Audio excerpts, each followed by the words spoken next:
There are two ways to do a more advanced PESTEL analysis. The first one looks at turbulence in the external environment, and the second one looks at risk. So when we are using the turbulence model, we look at it in three ways. The first is to look at the size of the change, the intensity or magnitude of the change. How big is this change? What we are trying to measure here is the impact on the organization, on the industry.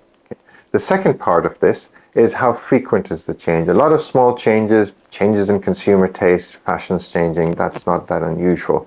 Almost every business kind of takes it for granted anyway. The second bit we are looking at is the complexity of the change. How many factors are involved in this current problem that we are looking at? So as an example, see if you can get your head around this one.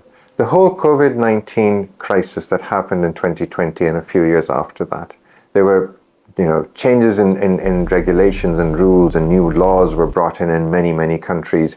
Behavior changes, social change was all over the place. Technology changed. We were using video conferencing far more than we'd ever used before.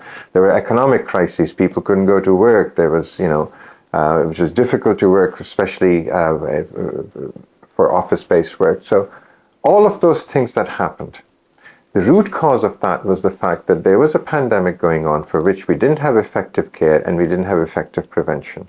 And as soon as we got those two things in place, things normalized rather quickly. When you look back upon it and you think all of the chaos that occurred, there was actually only one thing causing it. So although it had ramifications, it had consequences, the cause of the problem was one thing. So complexity is important. If the factors are related, then it's probably not a complex problem. That doesn't mean it's not a big problem. Okay? The third part we look at is the degree of predictability. Is this change that we are looking at something cyclical? A lot of economic changes happen in cycles. That's normal. Okay?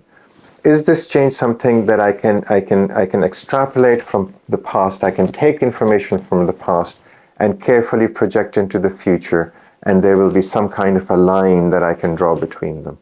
So there's a degree of predictability that I can forecast it. Or is there incomplete or imperfect data about this information, so I can't actually do any of these things?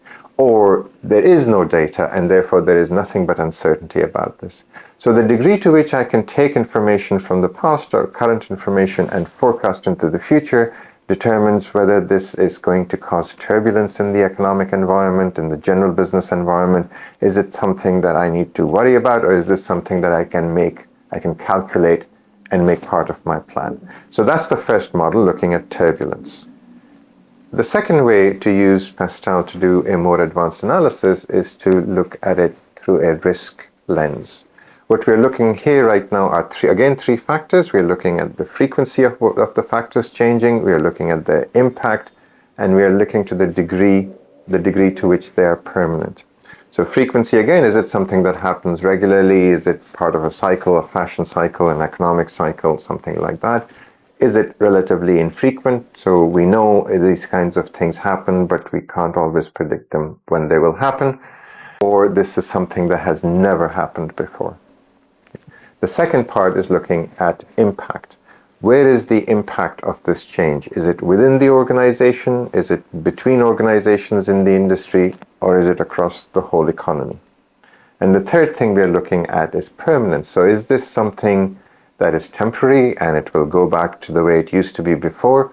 Is it a change that is reversible, so we can do something to make it go back to the way it was before? Or is the change permanent? And depending on our answers to these three areas of questioning, these three areas of evaluation, we can determine the degree to which there is risk in the general business environment, which might inform our investment decision, which might inform our business startup decision, or anything else that is of that magnitude.